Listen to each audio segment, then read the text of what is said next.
Welcome to Tapped In. My name is David Figueroa-Martinez of DFM Coaching, and today we're going to be discussing positional breakdown or playbook, collar sleeve guard. Collar sleeve guard is something that I use quite often, probably not as often as I probably should. I was using it for a bit, maybe a year or two ago.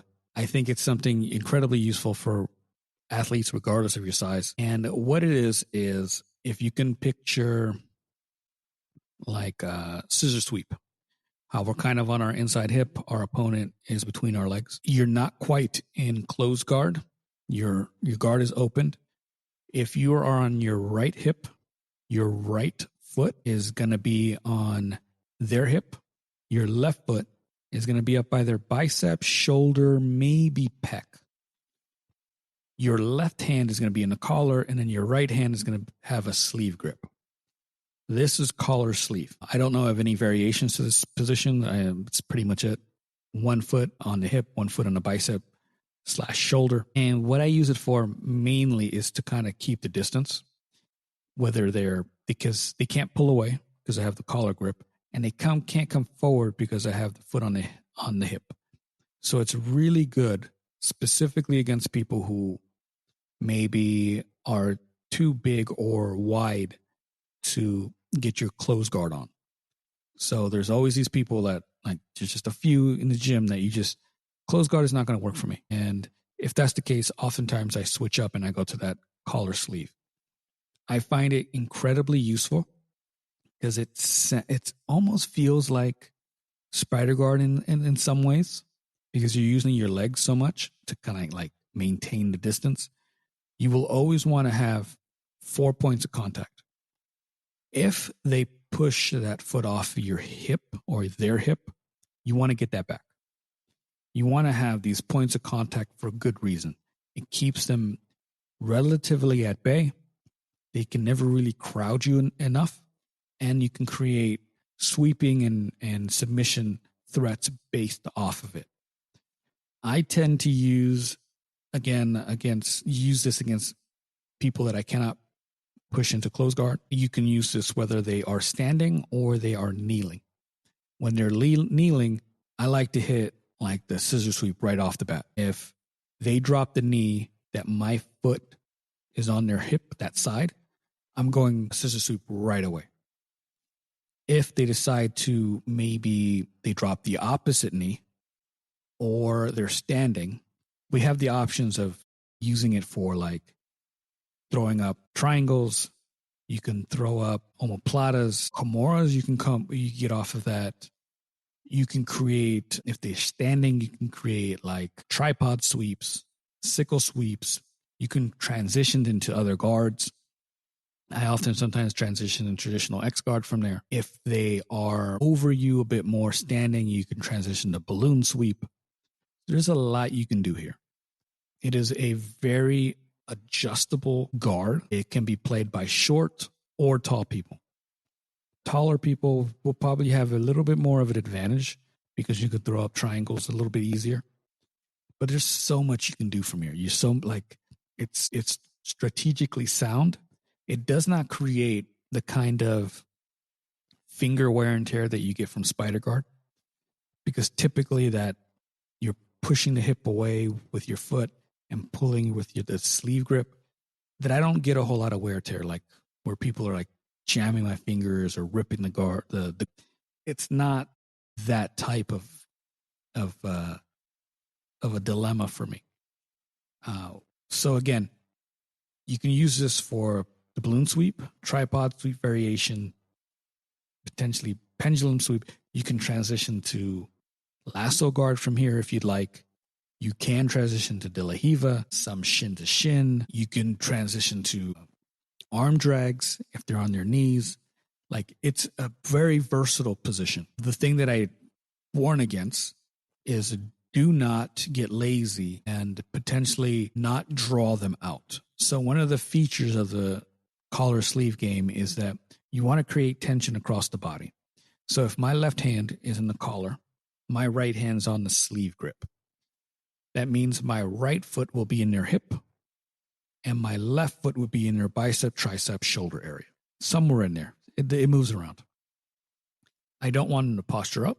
So you're going to constantly be pulling with that collar grip down. You want to pull your elbow down to almost your hip, not quite that far, but close. And then you want to push with the right foot that's on the hip. So they're always kind of bent over. That's going to generate a lot of the triangles, arm bars, omoplatas, sometimes kimuras, but you really want them to be bent over. You want to tire the back out. One of the things that I do is I hold the position and I feint for things and make them have to work a bit. After a while, especially with the older gentlemen, your lower back starts to burn and you just say, fuck it, and you take a knee. Because the knee is a little better to deal with on a lower back, not as bent over. But then when they take that knee, now because of my short legs, they're closer to my hips. Now I could throw up those triangles, omoplatas, arm bars, if I will.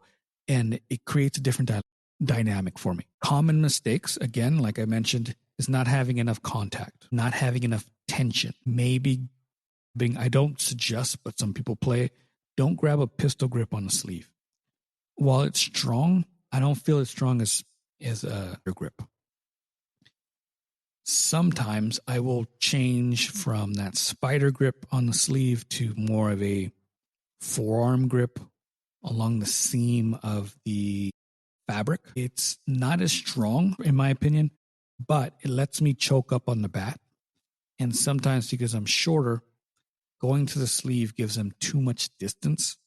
And if I can choke up on the bat, if I will, by going on the right around forearm, closer to the elbow, I can get deeper in this position and throw up my legs a little quicker.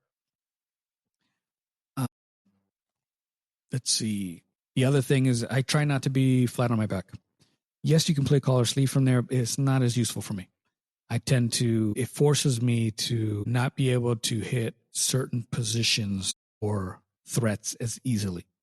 I want to be on my side. One thing, if they start to create distance and walk away, it lets me get up a little easier. I can get up in that combat base and go all the way up to my feet. So try not to be flat on your back. Make sure that if you feel like their grip, like they're going to really break that grip, however they do, it's rare, but sometimes it happens. Let go before they break it for you. And that goes for all grips. When I'm playing gi, I understand when they're going to break a grip. When they break a grip is when my fingers are most susceptible to like sprains or yanks or whatever. And I don't like being in that position. So I will often let go before they break the grip and then just regrip. It helps me out. And after a couple of regrips, many people just bail on trying to break the grip and they go on a different route. So you can be annoying that way. If you're trying to develop this game, I suggest, against, like I always do, say, start with white belts. Understand the mechanics of it. Let them play.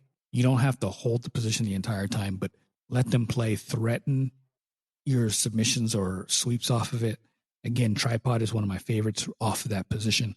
I will often go from letting go with the sleeve and getting the pant grip on that same side, and then putting my left foot into the hip, and then doing like that sickle sweep or doing the tripod sweep. Those are the two easiest types of sweeps to get. They're readily available because of the stance that they're in, but you really do have to play with it a bit and enjoy the timing and get the timing down just right. Develop it with the white belts, start implementing it with the blues, and go up the scale.